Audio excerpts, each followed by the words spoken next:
Qual é que é a competência que consideras essencial para os líderes de amanhã?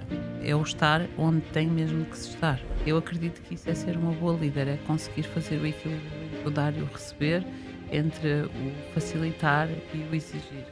Quais é que achas que são os principais desafios que uma mulher em cargos de liderança tem ainda nos dias de hoje? É o maior desmérito que podem dar a uma mulher, é dar-lhe uma função ou um cargo por paridade. Eu não contrato pessoas porque são homens ou mulheres. Eu contrato pessoas porque elas são boas a fazer a função que elas fazem, independentemente de se é homem ou se é mulher. É o que menos me importa. O que me importa é quem é aquela pessoa. É boa pessoa, é boa a fazer a função, é essa a pessoa que eu contrato.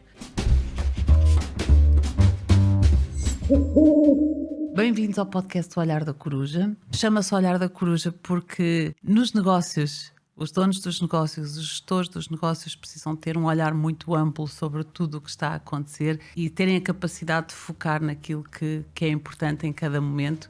Esta rubrica em especial, em que sou eu a entrevistada pelos colaboradores para que eles possam saber de mim tudo aquilo que têm curiosidade, seja acerca de negócios, seja acerca de pessoas, seja qualquer tema que seja curioso para alguém que trabalha comigo. Bem-vindo, Zezinho. Obrigado. Zezinho, tu queres que eu te chame Zezinho? Ou fica muito mal num podcast eu chamar-te Zezinho? Eu acho que não fica, porque eu tinha uma tia que me chamou Zezinho desde sempre. Ou seja, ela teve-se cá sem me ver desde os 8 anos e a seguir a vez que me viu foi com 20 e chamou-me Zezinho. Por isso eu acho que está... E agora ele diz, e é aquela tia que eu odeio. Não tenho opinião. Não tenho opinião.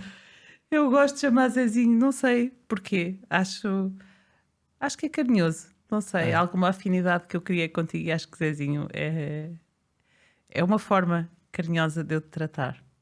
Zezinho, o nosso Zezinho é o Zé Magno. Zé Magno. E também é outro nome que eu sei que não é o nome que tu mais usas, mas é o Zé. Usei durante algum tempo. Eu acho que é o nome que te assenta melhor.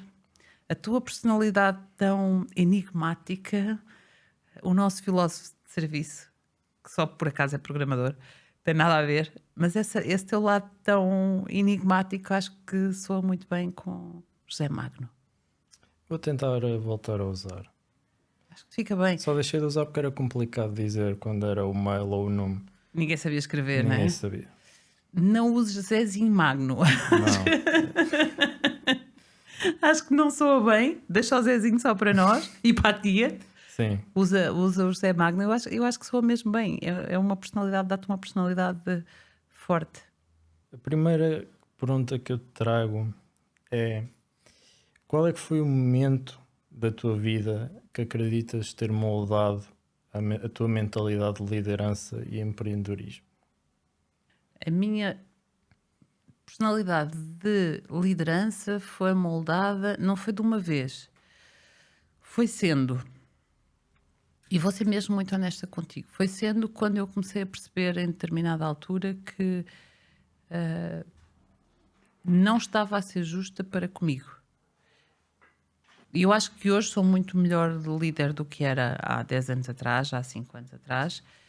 E isso aconteceu, eu sinto que isso aconteceu quando eu comecei a conseguir equilibrar a minha parte mais humana, mais boazinha, com a minha parte mais técnica e mais objetiva. Eu acho que quando eu consegui perceber que eu precisava de usar as duas coisas, eu consegui moldar-me a ser uma melhor líder. Que é alguém que consegue acolher, mas também consegue orientar. Consegue parabenizar, mas também consegue chamar a atenção. E isso eu acho, hoje, eu acredito que isso é ser uma boa líder, é conseguir fazer o equilíbrio entre o dar e o receber, entre o facilitar e o exigir. E não foi uma coisa de um momento para o outro, foi acontecendo, e foi acontecendo muito porque eu fui-me começando a sentir muito frustrada em determinadas alturas, é que eu sentia que dava e as pessoas ignoravam muito, eu facilitava muito e as pessoas continuavam a cometer os mesmos erros de forma sistemática e a desvalorizar o erro. Eu acho que o erro serve para nós corrigirmos, mas quando ele é desvalorizado e não tem impacto para a melhoria, começa a ser prejudicial para a empresa, para o negócio e para as equipas todas. Então eu acho que melhorei quando eu comecei a perceber que eu precisava de fazer esse equilíbrio e que tinha que trabalhar isso em mim. E agora que estamos a falar de equilíbrio com o trabalho, com equipas nos negócios a dependerem de ti, com uma família, quais é que são as práticas que tu adotas para arranjar ali um equilíbrio entre a vida profissional e a pessoal? Tu achas que eu sou equilibrada? Não sei, diz-me tu. Eu não tenho um equilíbrio matemático para isso. Eu sinto-me em equilíbrio quando eu estou feliz. Quando eu sinto que estou onde eu preciso estar. Quando eu sinto que eu dou aquilo que eu preciso dar. Então, aquilo que eu sinto que é o equilíbrio é eu sentir-me completa. Eu preciso de mais horas no trabalho, eu estou mais horas no trabalho. Eu preciso dar mais atenção em casa a qualquer área, eu dou mais atenção em casa a qualquer área, seja a mim própria, seja à minha relação, seja à minha família. O meu equilíbrio é eu sentir que estou a fazer aquilo que eu preciso fazer quando precisa de ser feito. Não é porque ou deve ser prática eu estar X horas hoje no trabalho, X horas em casa, X horas com a família, ligar todos os dias àquela hora àquela pessoa, fazer aquelas coisas. Eu para mim, isso não é equilíbrio.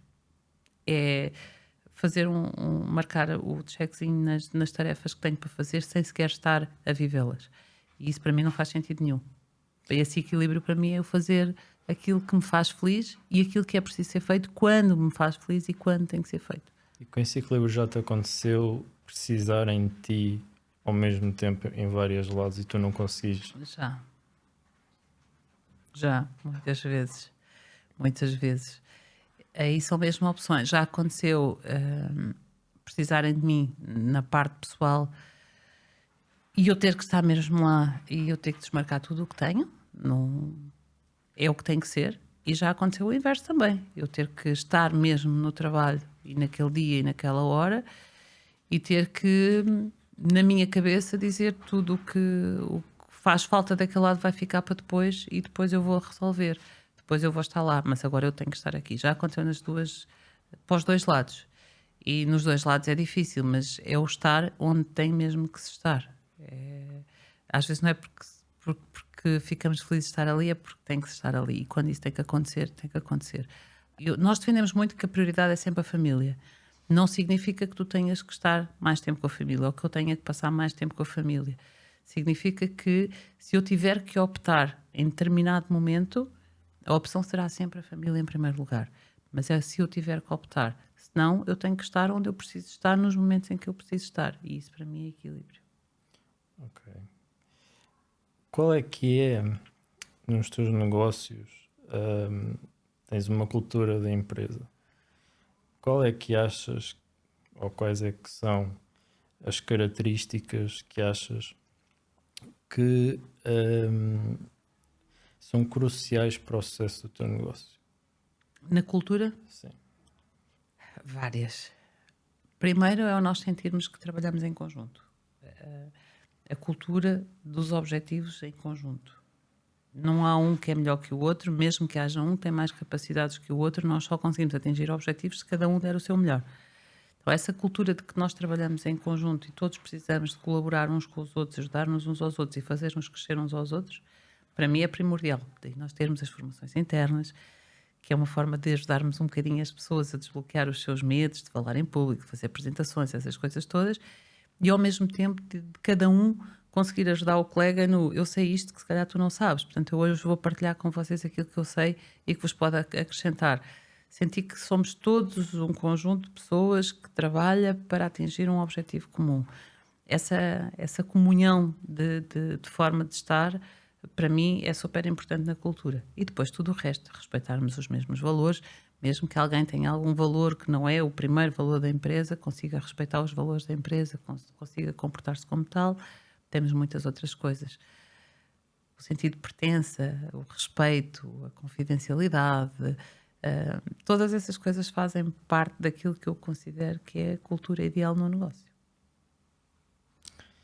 Trabalhamos para isso todos os dias, não é? É verdade. Esforçamos-nos por isso todos os dias. Qual é que é a competência que consideras essencial para os líderes de amanhã? Esta pergunta vem cada vez num mundo mais robotizado, quais é que achas que são as características que um líder deve ter? Eu acho que o líder da amanhã vai ser, se calhar, um líder muito melhor. Entendo o que tu me perguntas dos robôs, da AI, de tudo hoje ser tão automático, mas eu considero que nesta fase nós estamos com os líderes muito desequilibrados e tem a ver com o nosso historial todo. Imagina, ser líder, ser patrão, ser chefe há 30 anos atrás, 40 anos atrás, era ser a pessoa que manda. A pessoa fria, rigorosa, que está ali para mandar, que não há envolvência, que não há atenção, e quando há, ela não é transmitida por sentimentos, porque há 40 anos atrás falar sem sentimentos e viver sentimentos era mostrar muita fraqueza, muita vulnerabilidade. E nós, esta geração da minha idade, se calhar um bocadinho mais velhos e ainda uma geração mais nova, que eu acho que muita gente hoje ainda sente isso, e eu digo isto pela forma como às vezes eu percebo que as pessoas querem que eu as trate. Começámos a trabalhar no oposto. Não é? Então, se eu não quero ser aquilo, eu quero afastar-me o mais possível daquela imagem que eu tenho do patrão, do chefe, do mandão, passámos a ser os amiguinhos, os permissivos, não vou dizer os fracos, mas os sensíveis demais, no sentido de não conseguirmos equilibrar as duas coisas. Demasiado benéficos, se calhar. Sim, benevolentes.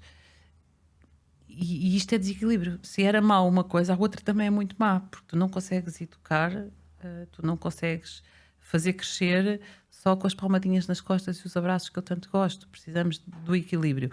E acredito que se nós começarmos a trabalhar hoje nisto que é preciso desenvolver em nós, do fugir daqui, mas também fugir dali, e encontrarmos um meio termo em que nós conseguimos ser humanos e exigentes ao mesmo tempo, conseguimos ter compaixão, ter empatia, mas conseguimos também ser motivadores e dar garra às pessoas, vamos conseguir fazer líderes que sejam muito equilibrados e que consigam dar às pessoas uma linha orientadora, uma motivação para trabalhar, consigam atingir objetivos e ao mesmo tempo consigam ser amáveis, empáticos, emotivos, porque neste momento, muito sinceramente, eu acho que temos muito isto, a fuga do ríspido e do rijo levou-nos ao facilitismo e à desresponsabilização no exagero.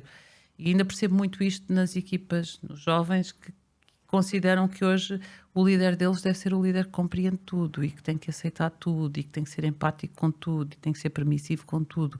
O que significa que se estas pessoas crescerem para líderes com este tipo de pensamento, eles vão ser assim.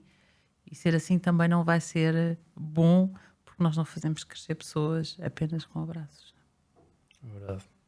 E com o que estavas agora a dizer-me de tomar as decisões, tens algum processo, ou como é que tu tomas decisões difíceis e como é que lidas com a incerteza dessas decisões? Eu preciso de pensar muito para tomar decisões difíceis. Decisões difíceis ou decisões que impactam a longo prazo, seja o que for, seja os negócios, sejam as pessoas. Imagina, tomar uma decisão que impacta o negócio hoje e amanhã pode ser reversível, e se aquilo não funcionar a gente faz de outra forma, está tudo bem, pode ser uma decisão que é tomada com menos ponderação, mas há decisões que são tomadas que podem ter um impacto gigante no negócio, assim como há decisões que são tomadas que podem ter um impacto muito grande na vida das pessoas, seja na promoção, seja no despedimento, seja na abordagem, num feedback, seja no que for. Quando eu tenho que tomar decisões mais simples, deixo apenas que o momento me leve àquilo que, com a ajuda da matemática, me diz que é melhor. Quando a decisão é uma decisão que tem um impacto grande, eu preciso de algum tempo para viver o assunto. Eu considero que é quando eu não estou a pensar naquele assunto de forma obcecada, que eu preciso de uma resposta, eu preciso saber se vou pela direita, se vou para a esquerda, se fazemos isto ou se fazemos aquilo.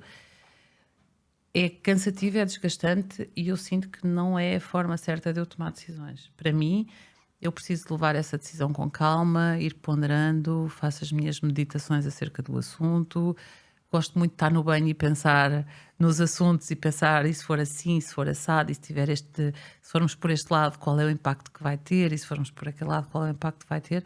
Ponderar bastante. Não quer dizer que elas saiam acertadas, mas pelo menos são decisões mais ponderadas. Eu gosto muito de meditar sobre o assunto. Estamos a falar há pouco dos líderes da manhã.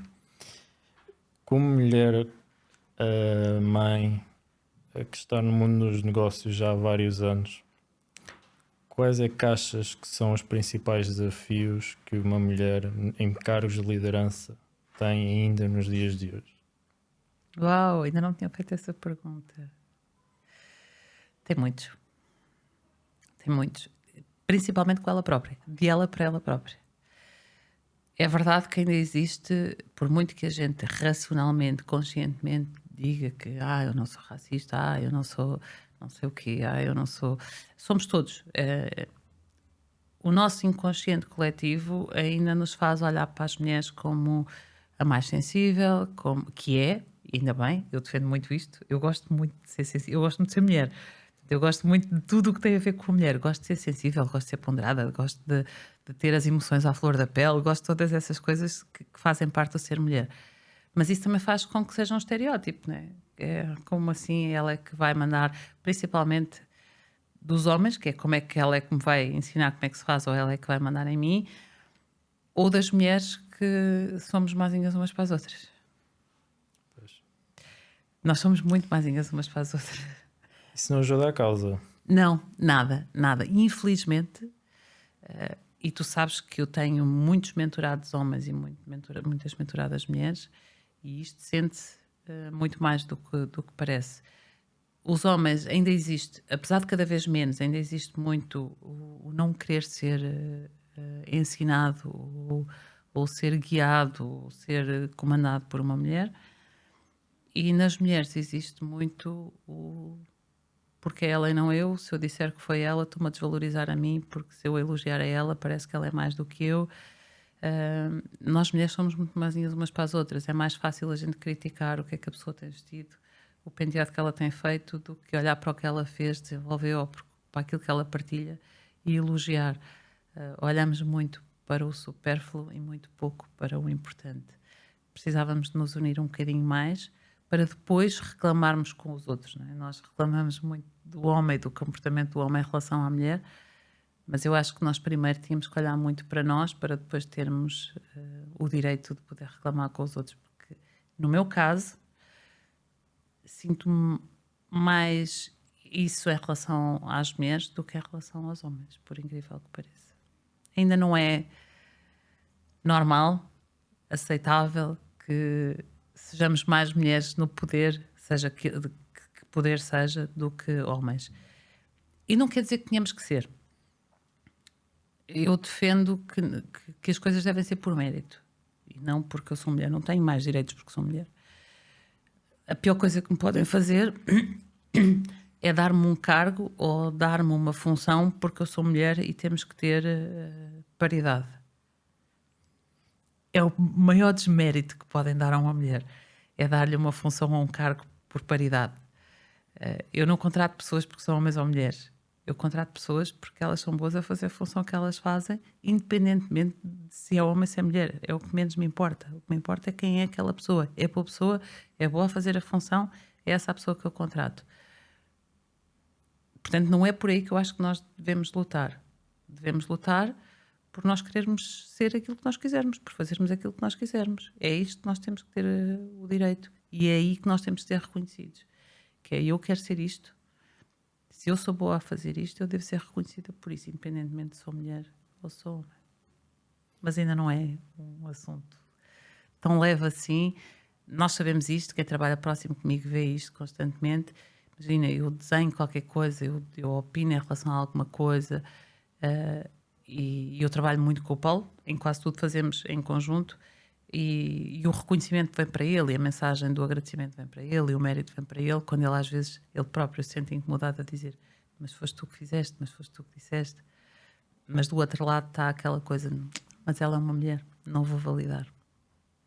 Ainda é uma barreira muito grande. E se calhar, Ainda, mas nós também somos muito inseguras em relação a isso. Porque nós temos esta coisa do equilíbrio que tu perguntavas há pouco, é uma exigência muito maior nas mulheres do que nos homens. Porque a mulher ainda tem que estar com o filho, ainda tem que ser mãe, ainda tem que ser cuidar dona de da casa. casa, ainda tem que ter. Porque tem que ser. Por muito que a gente diga racionalmente que isso não faz sentido, a sociedade ainda vê as coisas dessa forma. O inconsciente coletivo ainda tem as coisas dessa forma. Então nós pressionamos-nos muito a nós de sermos a melhor mãe do mundo, a melhor esposa do mundo, a melhor dona de casa do mundo e a melhor profissional do mundo. O que faz com que depois nós não sintamos segurança para sermos o que nós quisermos ser. Como assim eu vou dizer que eu quero ser gestora de alguma coisa? Como assim eu vou dizer que eu quero ser dona de um negócio e ter que estar tantos fins de semana fora de casa e ter que estar tantas noites sem dormir em casa e ter que estar tantas horas a dedicar-me a outras pessoas e a outros projetos? Se eu fizer isto, eu não vou ser a melhor mãe do mundo. Se eu fizer isto, eu não vou ser a melhor dona de casa do mundo. E nós depois não somos aquilo que nós queremos ser porque não conseguimos ser a melhor do mundo em tudo. Para o homem ainda continua a ser um bocadinho mais simples dizer, pá, é isto que eu quero fazer, é aqui que eu vou, é isto que eu vou lutar, sem sentir tanto este peso da sociedade. E a culpa não é só da sociedade, é de nós que valorizamos muito isso que a sociedade nos traz. se a Regina hoje tivesse que largar tudo, os negócios que tem, mochila às costas, qual é que era a habilidade ou o que é que te interessava aprender a começar do zero? Olha, fazer ramos de flores, há bocadinho falava disso. Sabes que eu tenho muitas habilidades escondidas? Eu sei de algumas. Eu tenho muitas habilidades escondidas e, por acaso, se eu tivesse que ir por alguma das minhas habilidades fora a área mais mental, mais empresarial, não sei qual delas eu escolheria, mas eu faço imensas coisas, desde fazer crochê, tricô, cozinhar, pintar, sei lá, agricultura. Eu tenho muitas habilidades e sei de algumas áreas completamente diferentes disto e gosto delas todas, por incrível que E pareça. há alguma coisa que tu gostes, mas que ainda não saibas e gostasses de aprender? Não sei. Há uma coisa que eu gostava de experienciar fazer, que tenho fugido dela com a desculpa de que não tenho tempo. Isto é igual a assumir imensas coisas. A desculpa do não tenho tempo, ou ainda não tive tempo, ou não vou ter tempo tão depressa, tem-me feito fugir dela. Quer escrever. E se calhar seria que não sei se será uma habilidade ou não, mas eu gosto de escrever. Poderia ser uma habilidade a desenvolver, sim. A TV tem-me dado jeito. Não tenho tempo para isso. Quando pensas no teu legado, o que é que gostarias que as futuras gerações se lembrassem sobre ti? Gostava muito que ficasse a mensagem do podes ser o que tu quiseres. Ela escolheu ser aquilo que ela é, e ela fez por isso. Então, ser uma motivação de fazer as pessoas acreditarem que cada um pode ser aquilo que quiser, mas que tem que lutar por isso. Não gosto daquela frase do a vida é uma coisa difícil, porque não é. É a forma como nós olhamos para ela que a torna fácil ou difícil. Não é uma coisa difícil, mas nós precisamos efetivamente fazer a nossa parte. Nós precisamos de correr atrás daquilo que nós queremos. Nós precisamos de estudar para ser melhores. Nós precisamos de pôr as mãos na massa para saber se sabemos fazer. Nós precisamos de conquistar aquilo que queremos ganhar. E esse eu gostava que fosse um legado. Cada um pode ser aquilo que quiser e pode ser tudo com amor. Muito obrigado por esta conversa. Um orgulho Zezinho! ter recebido o teu convite. Obrigada, Zezinho. Foi muito bom, muito bom.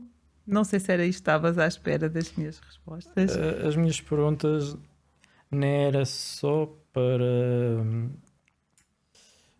saber o que tu irias responder, era o que eu gostava que as pessoas vissem ou soubessem de ti. Estou a ouvir falar.